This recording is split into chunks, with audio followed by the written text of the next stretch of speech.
rin ang dinadala ng ating Panginoon Jesus. Isa pa rin ang kanyang binubuksan ng loob. Siya ay tanging siya lamang ang nakakita ng bawat kanyang pinagdadaanan. Ang Diyos lamang ang nakakaabot ng bawat hirap at siya lamang ang mapagkakatiwalaan. Nasa kahuli-hulian ay sa Diyos pa rin kaya habilin ang lahat. Hindi ba sinabi sa Mateo?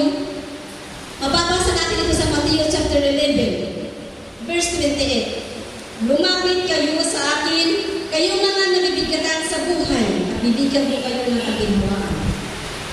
At sinabi rin din ito ng ating Panginoong Hesus sa Mateo 5, chapter 4, mapapalad ang mga nagburusa, ang kaharian ng Diyos ay nasa kanila. Mga kapatid, alam ni Cristo kung paano naghihirap ang Ama nang higit pa sa dinaranas niya ng hirap. Tayo mga natin, i-relate natin sa buhay natin, sa pamilya natin, na kapag naghirap ang ating mga anak, sino ang unang naipagtuhan? Di ba tayo mga magulang?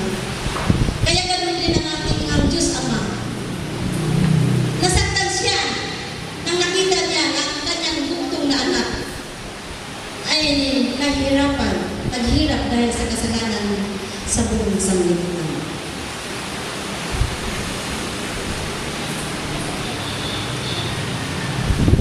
Binuin mo ang kaisa-isang anak ay alay para lamang sa iba.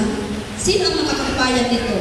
Nang kaisa-isa mong anak, kahit ang kaisa-isa mong anak, sabihin, mamatay siya. Kung namatay, may nangyari yun. Kaisa-isang anak niya namatay dahil sa hising. Ramdam ng ama, ng pamilya niya kung gaano kasakit. Kaya, nung narinig ko ito nung habang binabasa ko ay talagang yung hindi mo ma-express kung gaano ang paghihirap ng ating Panginoon sa ibabaw ng Diyos at ang nararamdaman rin ng ating Panginoon Diyos na Ama na habang tinitingnan niya ang kanyang anak na naghihirap sa ibabaw ng Diyos.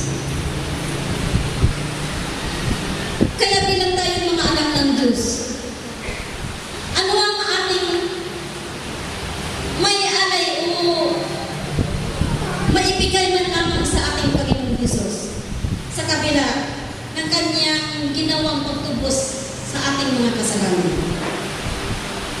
Pag nilay-nilayan po natin mga kapatid, kung tayo ay nasaktan, nabigo, o may mabigat na suliranin. Kung sa palagay namin na wala na tayong pag-asa, sumigaw po tayo na katulad ng ginawa ng Diyos, na Diyos ko, Diyos ko. Isuko po natin ang ating buhay sa ating Panginoong Jesus na walang pag-alinlangan, na walang pagdududa, lubusan ng pagsubok mga kapatid. Naghihintay ang Diyos sa atin mga kapatid, sa ating pagpakumbaba at pagtanggap sa ating Panginoong Jesus.